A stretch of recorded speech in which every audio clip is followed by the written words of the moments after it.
What's up? We did it. We did it. Oh, I've missed you so much, man. It's been so long. We got, our timing was our timing. We've been on vacation. I've missed you. So much has changed about you since the last time I saw you. So much has changed. This is the new me. Well, it's quite possibly the best you've ever looked. So, thanks, man. This is the best you've ever looked with that tan. Thanks. Where have you been that you got a tan? Oh my God, I all over the place. I think just I was at the beach. I was in Long Beach Island. Shout out to Jersey Shore. It was lovely. I was also in 18 states before that, but I think the little bit of color I got. Really, what's nice is the burn lines from the tank top that are like just the oval around my armpit and shoulder that look real classy. They look great. You're going to tell us, but you're not going to show us. Yeah, this is a tell don't show kind of thing. Wow. I'm working on my resume to be a writer for HBO. Just sprinkle that in there a little bit. Tell don't show. Well, this is just my regular look. Maybe you should explain what I look like right now to the people who are watching. Absolutely, I will not. To the people who are listening. We should explain to the people who are watching too. I think that's fair. First of all, this is episode 10 of the No Homo podcast with Jonathan and Tom. I'm Jonathan. I'm Tom. Are you sure? Yeah, it was a question mark. We're recording this episode on Monday, August 25th. We are back in the saddle. We are back in the saddle and back in the I don't know. I can't back in the front loader. Back in the What does that mean? Woof. I'm into it. You would like a front loader. Yeah. Because this is you're like a. Okay, for the listeners and for the viewers, frankly, you have a title for this look. This look has a name. This is my shady raver daddy look. Shady raver daddy look. Yep. Yeah. As bequeathed by Naquan. And I like to wear this look when I'm dancing sometimes. Yeah. I just wore it at Honcho. I just got back from Honcho Campout. I think we talked about that in the last episode. That's one of the reasons we were recording early. Yeah. And I can't wait to talk about Honcho. So I thought I'd throw on a little look. I love it. Fill my heart. You did put this look back on. You haven't been wearing this since. No. Right? And okay. I'm not going to keep wearing it. This is just a little tease. What a reveal. Yeah. Wow. Yeah, I love it. All right. I'm going to slowly take articles off. Yeah. Yeah. I love it. No Homo burlesque show. I like this a lot. That's right. And the Patreon kicks in after the vest comes off. Then you got to pay for the rest. Yeah. Okay. No freebies after the vest. All right. All right. So, we'll get into Honcho later. We're going to talk a lot about it, but it's safe to say success. It was a success. Yeah. Yes. My heart is full. Good. Yeah.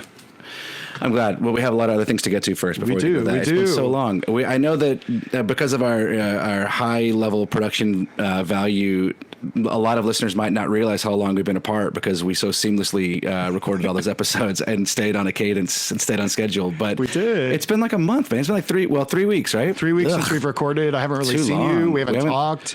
You stopped by for 90 seconds and we didn't have time to even talk. I stayed in the car and kept going. You did. Yeah. I had business to attend to. I'm sorry. Yeah, business. I'm sorry. I get it. No, don't apologize. I'll be honest. I was like maybe a little carrying a little bit of a grudge because I was scrolling through Instagram recently, like before I went to Honcho, and I came across. Imagine my surprise. There you go. Go back to your script. Make sure you get this. Imagine my surprise when I was scrolling through Instagram, and I saw some podcast Insta story thing, and it was you. It was your face, and you were podcasting with some other bro. I was. And I was beside myself, and so I want to give you a moment to explain yourself in front of the jury. What were the feelings you were feeling? Let's talk about that. Let's talk about. I felt betrayed. Oh. I felt jealous. Oh.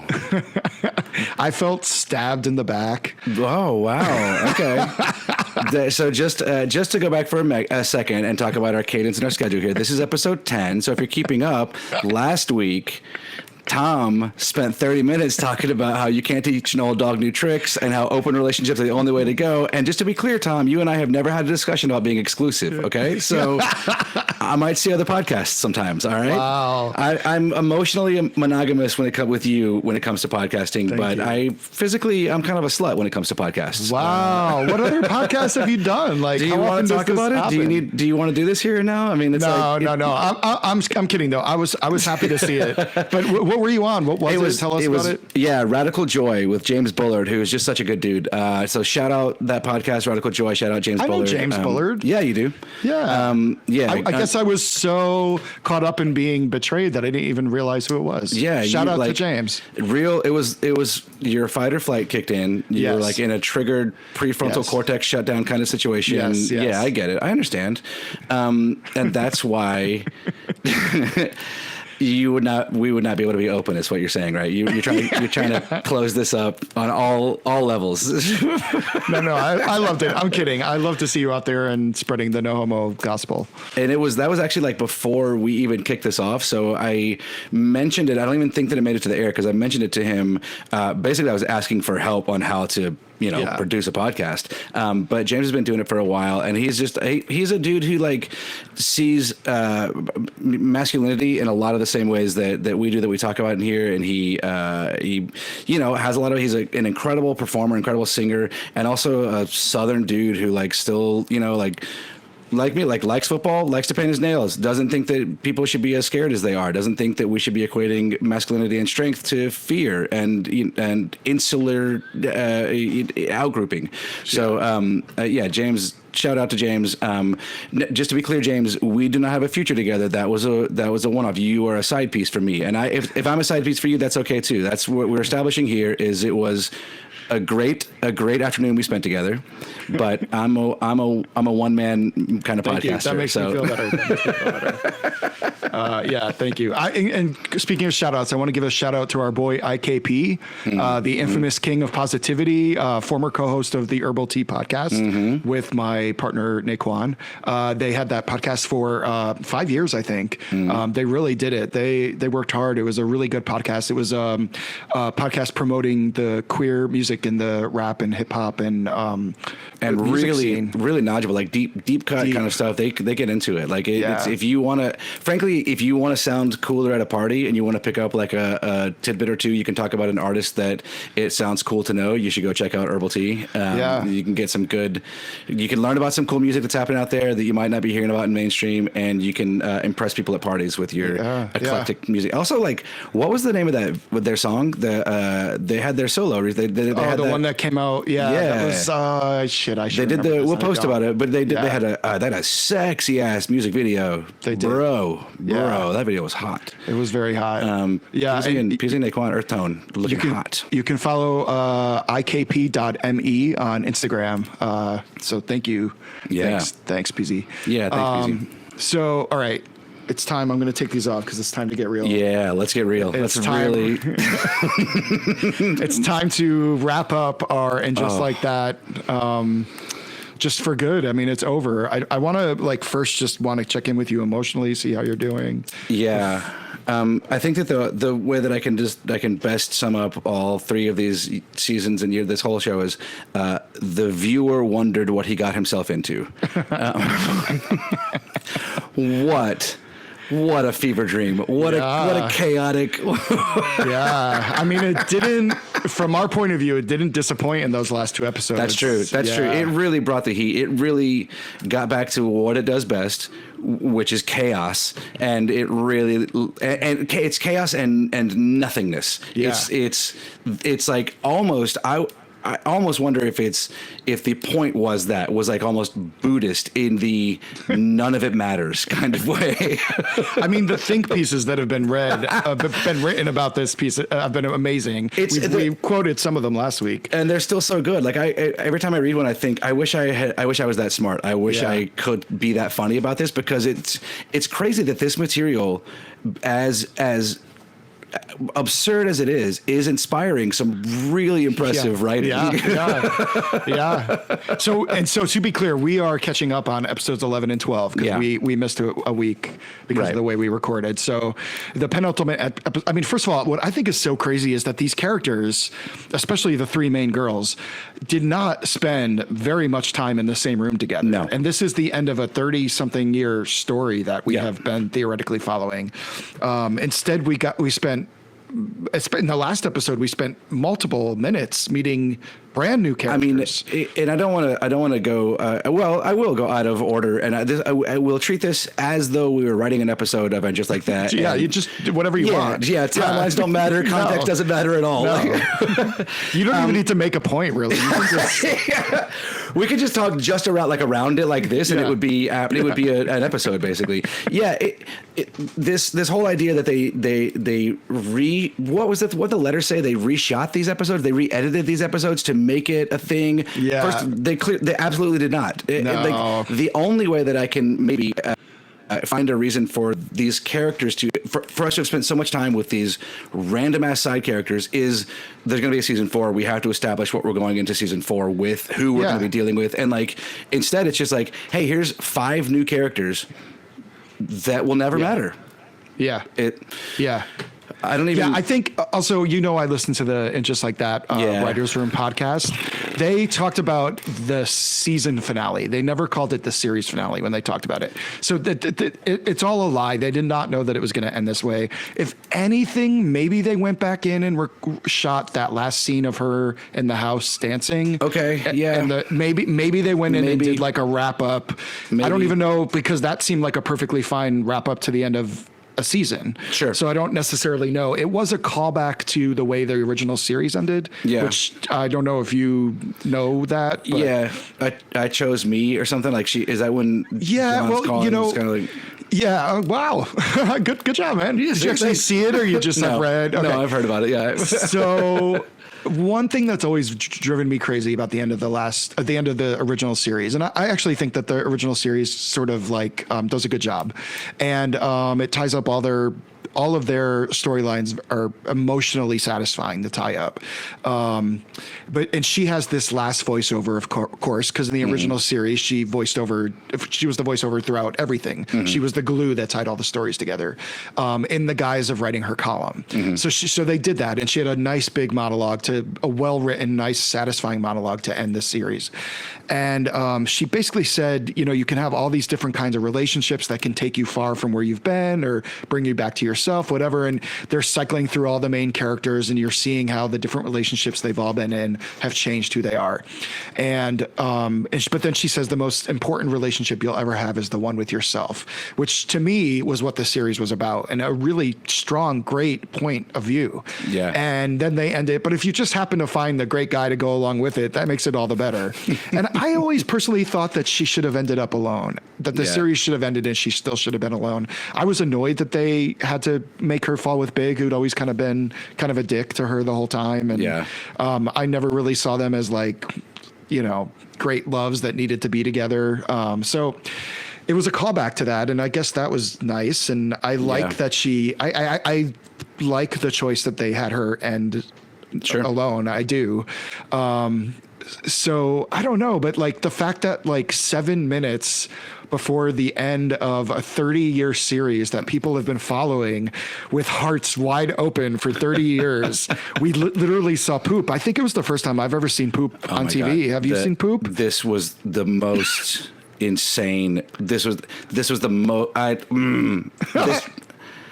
This was yet again. I mean, it is the most on brand though they could have been. It is the most true to themselves they could have been, which is they set up this Thanksgiving, which they go out of their way to make it chaos and make it not matter. Everyone kind of comes in for a minute and whatever. There's crazy stuff happening, so that it ends up with the Thanksgiving meal. That's also now the end of this entire series is a couple of the principals and some actual randos, some first time we're seeing these characters. And this show, this show. Here's my stance of what I'm going on. This is a MAGA show. This is MAGA propaganda. It is for rich white women, and everyone else is a punchline. Everyone else is a joke. They hate Gen Z. They hate gay people. They hate black people. They hate the city of New York. Like none of it. It was Thanksgiving.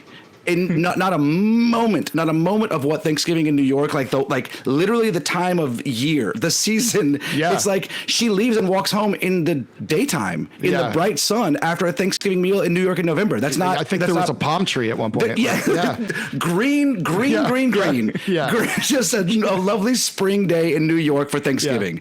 Yeah. And this I don't know, Gen Z Epcot, that is just a joke. That is like, to me, it was clear again confirmation that this is AI, like a bot just like knew it was supposed to make a Gen Zer, and it just was like and they called it Epcot, and then instead of giving that character any agency at all, we're like, and we're gonna make Epcot shit a bunch. We're gonna make Epcot not good with cheese. Why are we meeting Epcot with 20 minutes to go of Sex and the City? Why are we even meeting Epcot? Because we need a reason for the toilet to overflow. Because the writers, and I don't listen to the podcast because I can't stomach it enough. They're so self-important and proud of themselves. It was like the actual illustration of when you don't deal with the shit in your life, it will eventually back up and overflow. Like they did say that on the podcast. Yes, they did. You know what I thought was so funny is that she paid, what's his name, probably a shit ton of money to do her garden. And he's just finishing. And she's like, you know what? Let's redo it. You know what? Take it all away. Let it overgrow, and let all the rats come back that I'm terrified of, that is the reason I didn't want to be out here in the first place. Just let it send it back to nature. Let the house do what it wants with it. It's so fucking insane. It's insane. I will say, here's one thing, the positive takeaway from me is that I realized I am still an optimist, as jaded and as angry as I might be, and as tired as I might be, and as disappointed in so many things I might be. I still, to the very last moment, I'm not kidding. They were shooting her so weird in the house. They were doing like weird through the glass, weird angles. I was like, are we messing with reality here? Are we gonna do something? Are we gonna, like, I don't know what, because you've got 2 minutes left, but are we gonna do something that like wraps this up and makes it make sense? Is she in a psych ward? What's going on? Like, is something going to happen here? And until the credits rolled, I really did have, like, there was part of me that thought, they're going to do it. They're going to stick this landing. And of course they didn't. It was nothing. It was, but it made me feel better about myself to know that I still have some optimism in there, that I can look at something, I can still have hope, even in the midst of that overflowing toilet of a series. Well, I want to say that I listened to, there's a new podcast on the New York Times, the New York Times puts out. They have great podcasts, by the way. A new one called Cannonball with Wesley Morris. He's a culture, not sure if he's a culture editor. He's certainly a culture writer. And he put out an episode where he interviewed a culture writer, a woman. I don't remember her name. I should have came prepared with that information, but this is no homo. You have to Google your own information. So I'm sorry, Google it. But this, I wanted to present the other side. I wanted to not be just totally mean. And they are both fans of the show. And she made two interesting points, which was, she watched the show. She's a little bit older than me, and she watched the show when she was young and in New York, and it was like her Bible, and it was her, it was aspirational. It was, she came from a very conservative family, this particular writer on the podcast. And it was her, it was a guidebook on how to be a woman, how to be an adult woman, and how to, be in New York City and date and all of that. And so she is very connected to the show, and she is now middle-aged like the women in the show. Mm-hmm. She's a few years younger than the women in the show, so it was even more aspirational when she was watching it, the way you always look up to people a little older. And she said that what she felt was when the show made her uncomfortable, it was because it was like a mirror holding up her own age to herself. And so she challenged the viewers, the listeners, the haters. Do you really hate the show, or do you hate yourself getting older? I would say, and that made me think, because I follow that same pattern as she did. When I first watched the show, I was, younger. But I know that you didn't. And so you don't necessarily fit that bracket. The other point that I think the podcaster made, Wesley Morris, was, do you hate the show or do you hate middle-aged women? And that one hit. And I'm trying to wrestle with it because I don't think I hate middle-aged women. I think middle-aged women are my favorite women, to be honest. So I'm not totally sure, but I just want to like be fair and bring up the other side. So I was curious what your thoughts were to all that. Yeah. Okay. Yeah. Let's talk about all of that, because I think that the show hates middle-aged women. I think that it does such a poor job of giving them any ability to reflect, any ability to learn or grow. These are 50-year-old women, right? Like 50-something, young 50-year-old women who can't fucking possibly learn a new thing, who can't possibly they make fun of nuns who are tourists. They make fun of everyone. They don't learn anything. They don't do anything. They didn't grow. They're not aspirational at all. They're fucking filthy rich too. They're all ridiculously rich. After 20 years in New York, I think twice I've known two people in 20 years who have an apartment close to any one of theirs. Yeah. All 3, 4, all 5, all of them are 0.01%. That's not a mirror to anyone in society. That's a mirror to the 0.01%. And and getting older.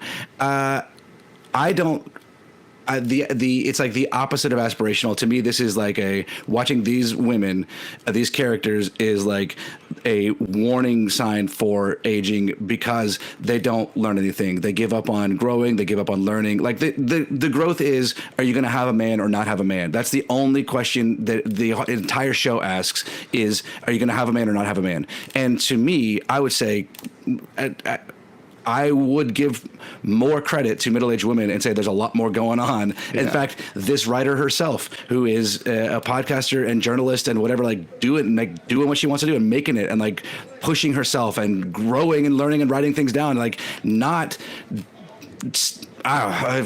can't. I just. Well, we're done. That's it. That's it. It's over. We have to say goodbye for all of our listeners who have really just abhorred this section with a passion. We're done. We're gonna take a moment. We're gonna take a breath. We may replace it with a different show. We're in discussions. Yeah, we're meeting with our team. we'll let you guys know if anybody has suggestions of what you want to hear us talk about in place of it, just like that. We'll hit us up. Yeah, maybe I'm just still in the anger stage of denial. Maybe I'm just so sad that it's going away. That I'm just, or not in grief, not of denial. I've moved from denial into anger. Yeah. Is that? Yeah. Do you have music playing? Okay, cool. It's on the street. I have the windows open. You know why? Because it's New York, and that happens in New York. Their version of New York is the cleanest, fucking most sterile New York that has ever existed. Also, it's spring in November. I can't. Yeah.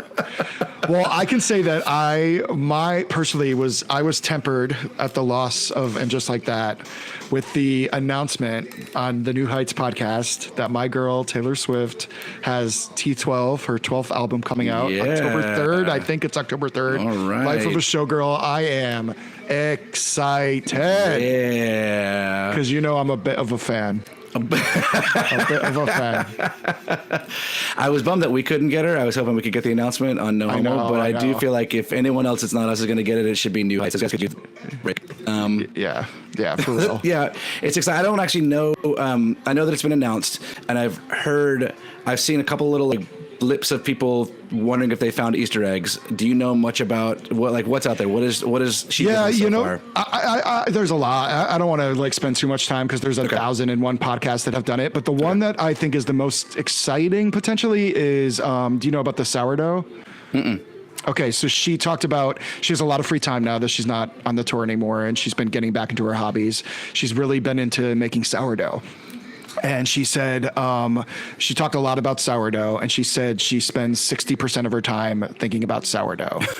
And it's about to be Super Bowl 60, and Mr. Sourdough or something sourdough is the team mascot for whatever team the Super Bowl is happening at this year. I thought maybe you'd be able to tell me about this. I don't know the sourdough. I don't know. Okay. Yeah, there's a sourdough man or something that is the team mascot for, is it San Diego?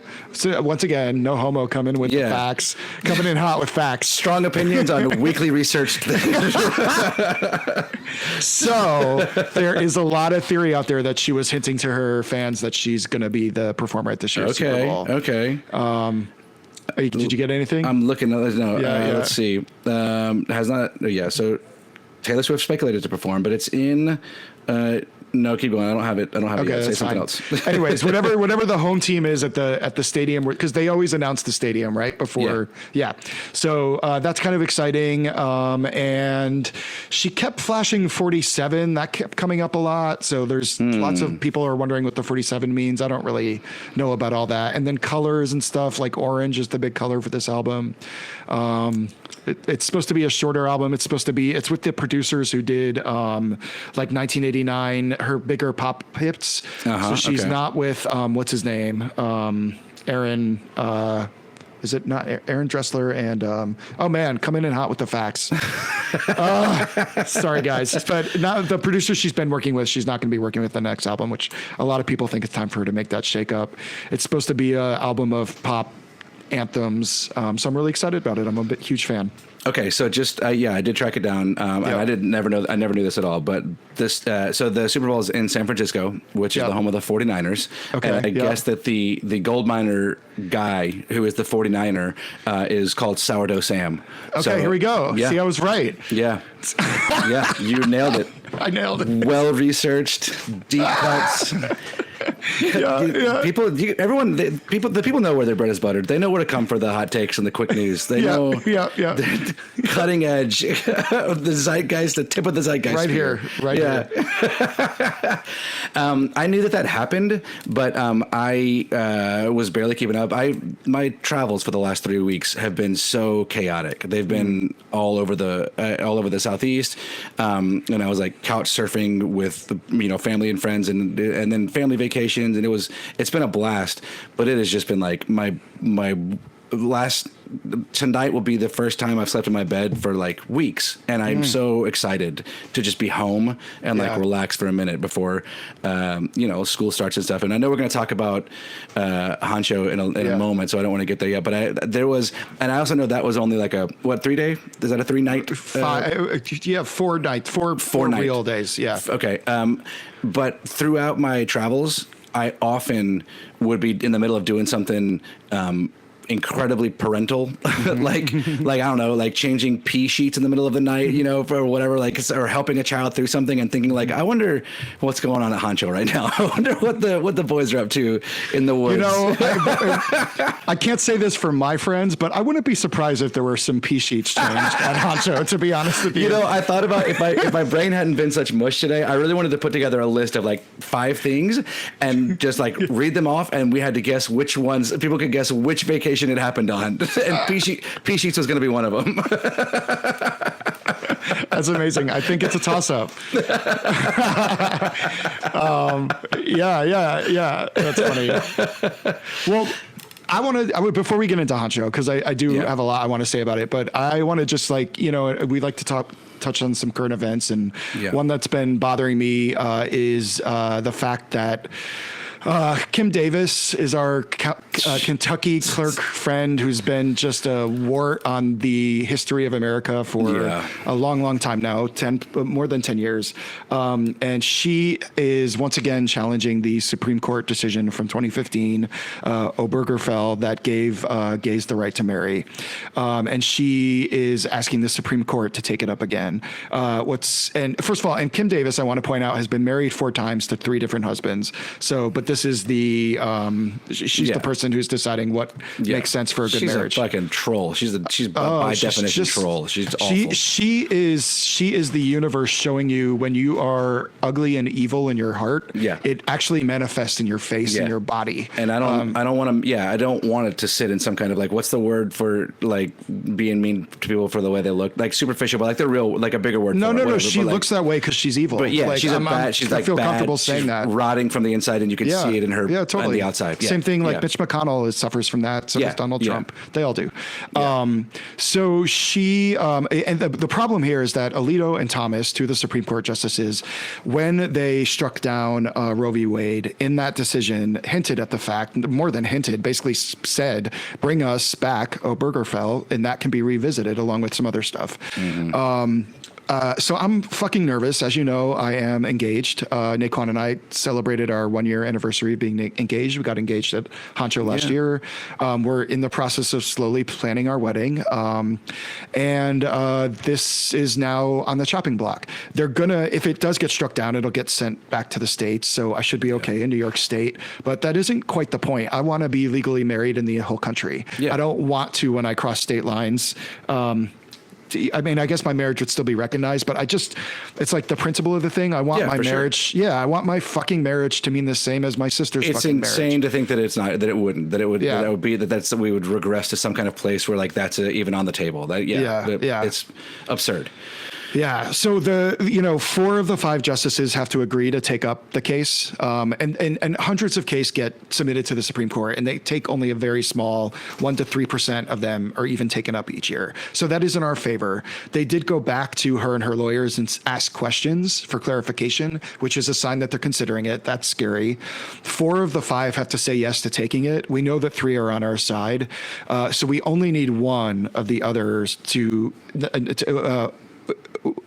we need what is my math right here? At least Thomas and Alito will be a yes. Yeah. So if 2 of the other 3 say yes, we're in trouble. And then of course, if they do take it, if 5 of the 9 vote, then it goes away. So I'm just like, my blood has been boiling about this. Yeah. And I just needed to get it off my chest. If this happens, I will never forgive friends and family that have voted for Donald Trump. Never. Well, the good news is, we might be losing marriage equality, but at least we've gone full socialism now, and we are investing in company. America is taking a stake in companies, so that's fucking socialism. So we're just all the things that we were so scared of doing with a progressive leader, we're doing them, and we're also losing rights as we go. Yes. Yeah. So great work. I have heard. I mean, and I am 100% with you on all of that, and it's fucking stupid, and awful and dumb, and Kim Davis is a horrible person. I did hear Rachel Maddow say that she's hearing that this isn't really the winner, that Obergefell it won't be the case. So the possible good news here, the optimism is that it could absolutely be on the chopping block, but this is not the case that will do that. So it will maybe start generating others, and there might be, but it might not come up in time. We could have moved beyond this. People could die. Whatever changes. It's word on the street is that Trump is like, his days are numbered, bro, which I'm so fucking excited about. Yeah. So that's hopeful, but I mean, it's not like JD Vance is going to come in. It's going to be better. So. Oh yeah. Yeah. I mean, and that guy is licking his chops. That guy is so ready to be president. I love it. He's just like he's literally taking vacation until he becomes president. He's taking his family all over the world. Yeah. Did you read that bullshit about him getting the lake? Yeah. Raising the. He's such a laughable buffoon, though, and doesn't have nearly a tenth of the charisma that Trump has. Yeah. That I'm sort of excited about him becoming president. I think it'll be a disaster. It'll be bad, but it might ultimately be good. It might hasten the fiery end of this collective amnesia that half of our country's under, I hope. Well, one step in all of this, it goes together well, and whatever. But no, I stand behind all of this. I get a little squeamish for what I'm about to say based on what we just said. But James Dobson died this past week, and good riddance. I don't really like to speak ill of the dead. I feel like I got some ickiness about that, but also like what a piece of shit. Yeah. And I don't know if you don't know James Dobson, he's an evangelical. Although I learned today, never an ordained minister. He's never been ordained. He was never ordained, but he was like a leader of the. So you and I are are more minister than James Dobson? You and I both are more credentialed in church, in ministry than James Dobson. Wow. But he, like, his kind of first big thing on the scene, I don't know if you remember, was Dare to Discipline. He was a pediatric. He was a doctor and like a professor of pediatrics for a while, and then ended up going like full religion and full evangelical. And he was like a real old school, like Dare to Discipline was a book that basically like encouraged spanking and beating your kids, and like was real like the man makes the money, the wife makes the dinner, the kids listen, you know. Like he's a real like families first, is that the one, which like a traditional family values kind of bullshit, you know. Even like Jimmy Carter tried to do a what was it called, the conference on families, and at the White House in the 80, 79, 80, something like that, and it was a diverse group of families that were going to get together and they were going to talk about families in America, and James Dobson and his fucking cronies just fully opposed it. Like, were just like they were into conversion therapy, they were into abstinence only, true love waits, which I don't know if like that made it to the North, but in the South, man, virgins asunder, because we all signed true love waits promises for abstinence until we got married, which is awesome, because like the infant mortality rates that we've talked about before in red states is like through the roof. So abstinence only really works great. I will say this, I learned this today because I wanted to find some of these facts about James Dobson and really like be able to pinpoint what a piece of shit he was. Please. One thing that I blew my mind, the day before Ted Bundy was executed, James Dobson interviewed him in a televised interview and gave him a chance to explain his side of things, and like and went on record later saying that Ted Bundy should be forgiven. Like was an advocate for a serial rapist murderer, like 30 women that he is accredited, I don't know, whatever. Like this guy who is all evangelical, all ministry. What was his reasoning? I don't know, because who cares about women? I don't know. I feel like this is not words that I've ever heard him say, but it feels like he's one of those, like, a wife can't be raped because a wife, by the nature of definition of a wife, cannot say no to her husband. So like a wife can't be raped. So I just feel like he deeply thought of women as second-class citizens, certainly thought of gay people as second-class citizens, certainly thought of children as not citizens. Like, he was just a real piece of shit. And so good riddance. Good riddance. Fuck yeah. James Dobson, and it just like that. What a week, man. Yeah. What a week. I think things are turning around. I think this is a good sign. All right, well, in that case, I'm just going to unzip a little bit. I want to talk about Honcho. I want to thank the guys that throw Honcho. It's 4 guys, and they're 3 of them are the DJs, and one of them is like, I guess, like the managing director, or the brains behind the operation. But they all wear many hats to put together Honcho Campout. Happens once a year at Four Quarters Sanctuary, which is a campground and it's sort of like the southern border of Pennsylvania. In the center of the state. Okay. You actually, like, driving from New York, you drive into Maryland and then circle back in. That's how close it is to the border of Maryland. Okay. And this is my 3rd Honcho. This was their 10th. So congrats. Happy 10th anniversary. Yeah, happy 10th. To Honcho. It's this year, I heard different numbers. I think the first year I was there, it was 1,500 people. I heard as many as 2,500 people this year, but in no homo fashion, that's not a research fact. Somewhere between 1,500 and 2,500. Cool. It definitely felt bigger.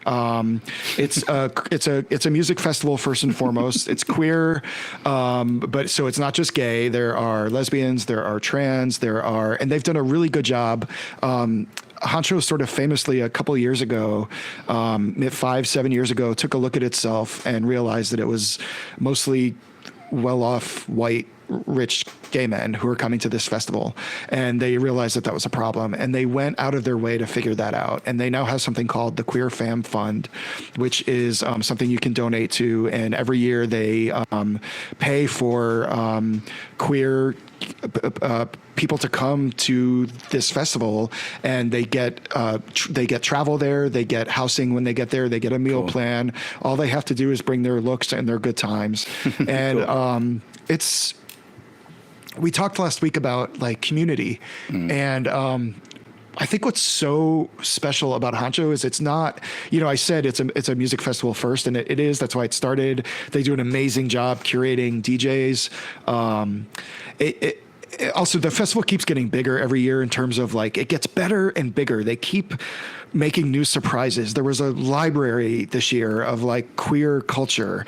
There was a whole new, it looked like something out of Burning Man. There was a tent. It was like a cabaret space that they've never had before. So at night you could leave the main dance floor and walk up a field to this cabaret space with a bar. You could buy pizza there, and there were drag performers and cabaret performers. Nice. And it was just like out of nowhere they had this new, and it's also like imperceptibly like the check-in process every time I go is just better. The food situation and how they handle that is just better. I couldn't even tell you why it's better. It just feels like it's getting better. It's like, and I think the reason is that it's run with intention. It's created with intention. It's not, I don't think I'm going to go out on a limb and say it's not a money-making opportunity. I hope that they're breaking even. I hope that they're making money so that they can keep sustaining themselves. But what I mean by that is this is not a profitable thing that they're trying to grow. They're trying to grow it with intention. They're not trying to like keep growing it. So the number one thing about Honcho for me is it's a community. And so as much as I love Burning Man, and I didn't get to go to Burning Man this year, we went to Honcho instead, but Burning Man is 80,000 people. And I do sometimes feel community there within the groups that I'm with, but at Honcho, you feel the community as a whole. And, you come back and my Instagram for the last week has been full of all these posts of people like life-changing posts, and they couldn't believe the connections that they felt. And I'm getting emotional just talking about it. Like, dude, I think it's one of the most important things happening, certainly in the United States, if not the world right now, for the LGBTQ scene. It creates ripples that I think go beyond the 5 days of the festival. I feel really lucky to have been a part of it and to share it with my friends, and it's just really special. I can't believe I'm crying about it. I sound like an idiot. No. This is, I guess we didn't announce that we were moving into Vulnerabros. It's just we're just fully in Vulnerabros now, so go for it, man.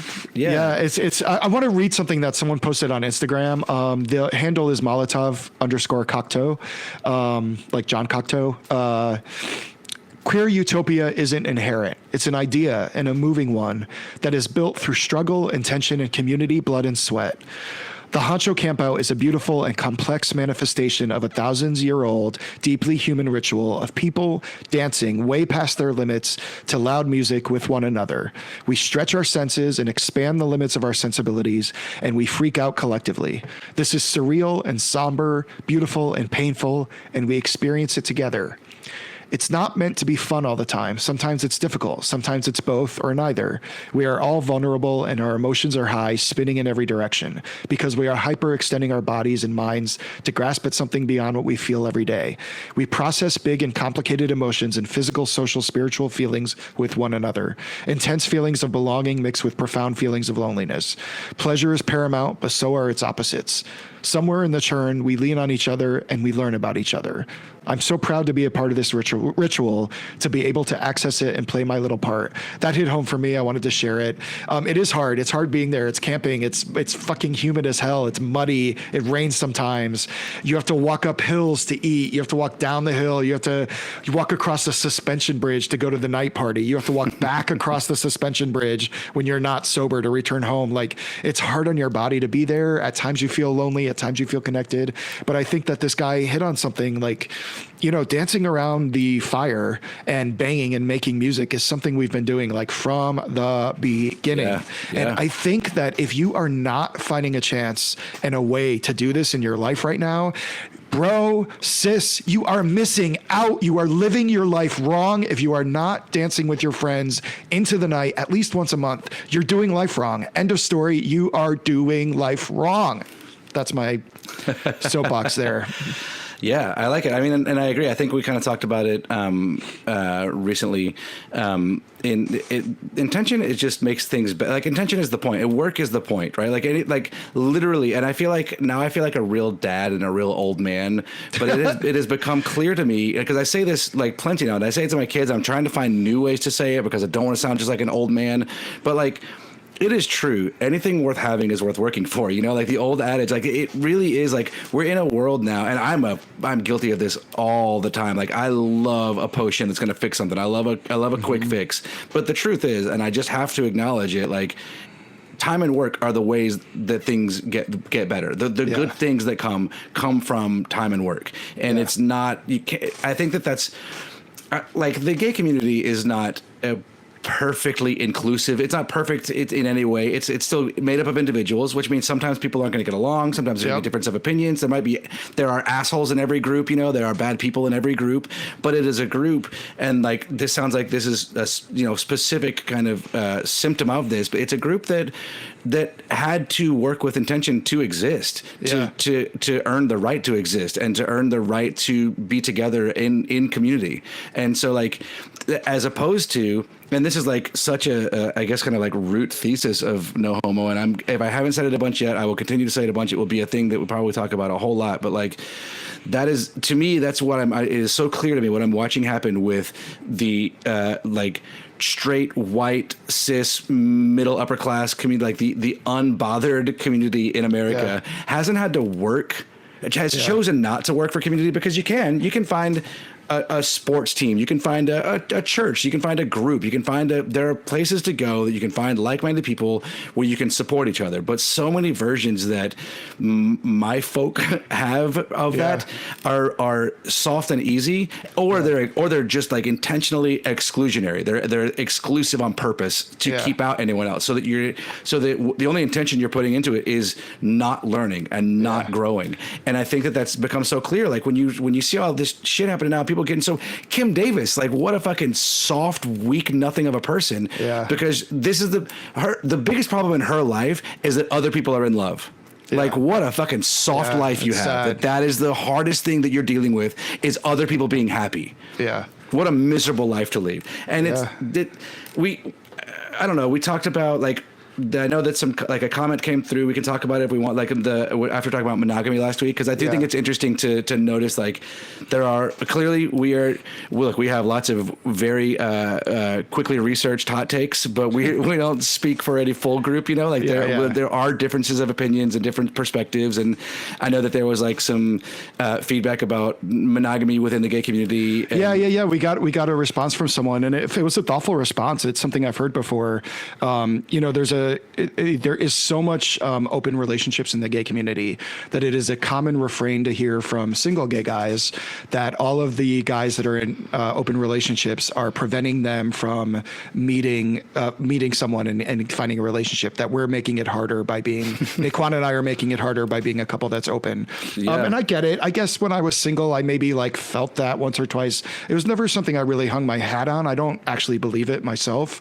I think that it's hard to find a relationship. I can't speak for straight people. I can't speak for you, but I think it's hard to find a real relationship as a gay guy anyways. So many of us are, I think that this is getting better. Actually, I hope what I'm about to say is going to be ultimately a relic of the past. You see how young people are in middle school and high school now. It gives me hope. But so many of us my age grew up hiding who we were and not being able to practice being in relationships in high school when you were. And we didn't have older people to learn how to be a gay couple from. So we're making it up and we're struggling, or we were fat when we were little, and now we get older and we find that suddenly because we have a beer belly we're attractive, and we don't know what to. I'm talking about myself. We don't know what to do with that attention because it's new and it's weird. In my head I'm a fat kid that no one would think is hot, and so I think that there's a lot of like. I'll put it this way. I could not successfully find a relationship until I was in like my early 40s. And I think the reason why is I had a lot of fucking work to do on myself. And so and it wasn't because other guys were together and open relationships. They were not the ones keeping me from finding a relationship. It was because I needed to do work on myself. And I also think it can be sometimes where you live. I think New York City is notorious, if you're gay, to everybody's looking over your shoulder. If you're in a relationship with someone in New York City, many times the guys are looking over their shoulder to see see who else is out there. When I'm in a gay bar talking to people in New York City, oftentimes the person I'm talking to is looking over my shoulder to see who else is at the bar that's better to talk to. So I think that there's other cities in the world and in this country that aren't like that. It's hard to meet someone, but I hear that point, and yeah, I think it's interesting. And I think that is a very valid way to look at it. I think we can certainly acknowledge this point. And I just realized there is kind of an economy here, and this person is kind of highlighting an economy of cultures, because in the straight community, in a monogamous community, the hots link up, and then they're out. So then you're grading on a curve. So once the tens all wife up and go, then 9 is the best, and then the 9s all wife up and go, and eventually you're you're a solid 6, and you're starting to feel good about yourself. You're like, great, I'm cool. I'm gonna find a spot here. But if you're in a community where the 9s and 10s bop back in all the time and are still available, then when you're looking around as a solid 6, it's a hard place to be. Well, totally. It's also where are you looking for the relationship? Scruff and Grindr are not the answer. You can't get mad that guys in relationships are on Scruff and Grindr. Scruff and Grindr is not people looking for relationships. It's just not.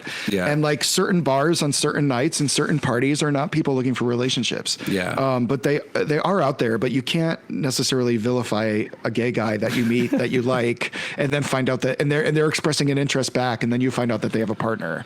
I can understand why that's frustrating, but that person's not doing anything wrong either. I think we just all have to be upfront. I try to be upfront with people that I meet, that I have a partner, as quickly as I can in the conversation. And I don't get upset if that ends the conversation. And that happens all the time. And I totally get it. And if that does happen, I try to spin it into a friendship, at least, but that's beautiful. Yeah. It is. I like the idea of of picking someone up and then getting turned down because you're wifed up, and then being but we can still be friends, right? Totally. Let's do it. Yeah. I do like it. I wasn't kidding. I like it. I don't know. Is it time for our homework? Yeah. Did we come up with it? We didn't come up with a name. No, we don't have a name, but we have a new section. I think that that's fine too, because I think that one thing that we've done well to stay on brand is workshop names for things on the go. Yes. So we've got assignments for the no homies. We're looking at no homie work, maybe no home missions. Is that what it was? Yeah. We want to try and be more proactive. We want to be less complainy about the world. Right. Less angry old men. This was your idea. I think it's a good one. So do you want to share our first homework assignment? Yeah, sure. This was actually inspired because people have been kind of doing this. So we would love no homies out there, and spread the word.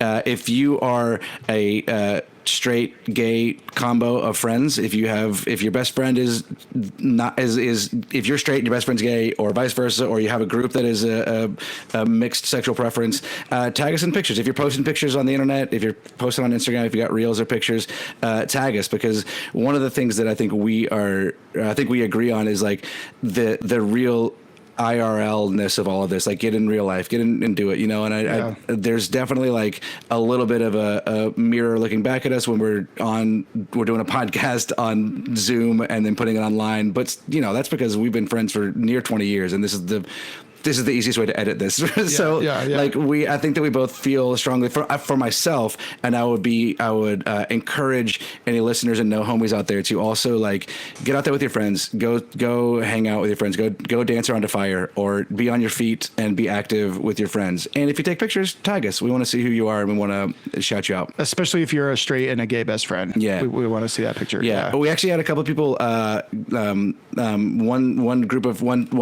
couple of friends recreate our cover art pose. So feel free to do that. Feel free to show us, send your rendition of our cover art. I love it. Remember when it was Pride, right? We were out and we were just hanging out, and I just had I leaned over on you, and Naquan was like, "You guys are doing it. You're doing the pose." Yeah. His mind was blown. Yeah. I was like, "Oh my God, it's right here. This is it." All right, you know what it's time for? I do. Who would you fight? Who would you fight? Pow, pow. Whoa, a remix? Whoa. It's a Honcho remix. Drop the bass. I like it. Yeah, I like it. Thank you. All right, I'll go first. Okay, go for it. Yep. I want to fight the people. You know that It's a Hard Knock Life remix thing that people it's like a rap song, but it's from Annie. Yeah. It's like popular for people to use that on Instagram and TikTok, and they do like they play it and they do like this, and then they point, and then like words come up, and then they point, and then like words come up. I don't even know what is that? No. Back up off your mic when you're going to be mad about another thing, another trending. What are people doing? What is that supposed to be? I love how much you hate viral trends. I love how much you hate viral trends. And the Jetsu holiday one, like... I thought you wanted to fight Jay-Z for a second. I thought you were talking about Hard Knock Life, like the song. No, I'm talking about grown adults that are like, like dancing and pointing, and words come up, and they think they're being cute, and it's like, I think people need to read books, and people need to go to parks. Like, what are this? It's the fall of society.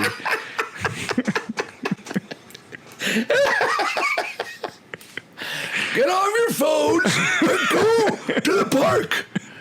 Go to the park with your friends.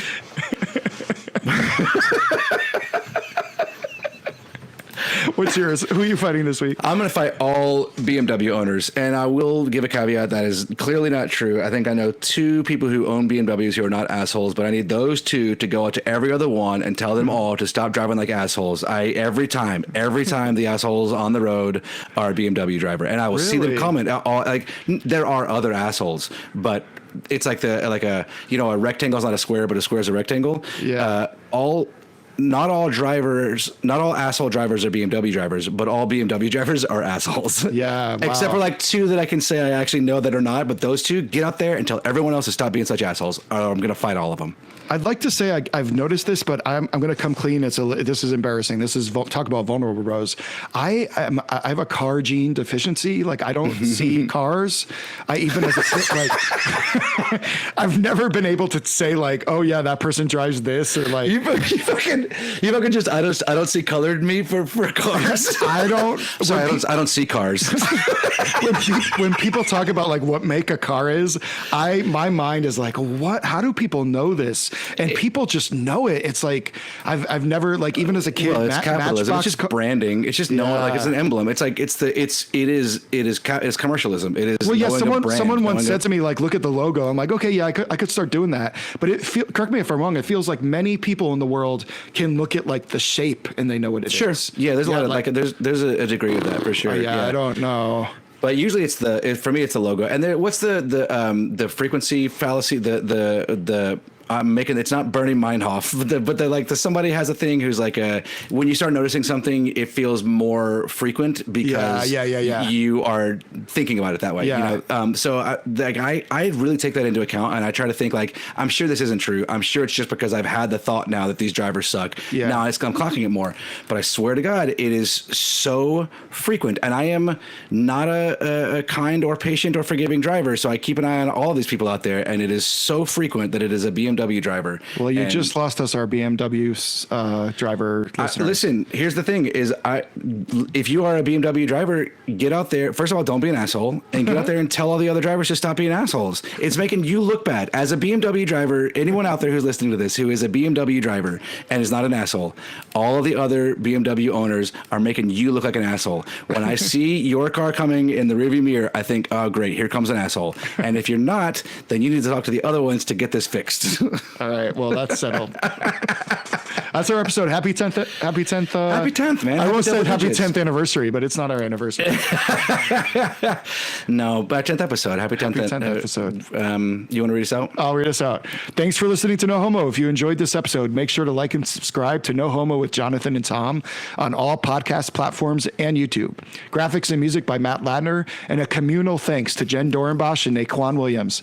The opinions expressed on this podcast are solely those of the hosts and are intended for entertainment purposes only. Over and out. Nailed it. Wow, man. Love you, bro. I love you. Bye. Bye.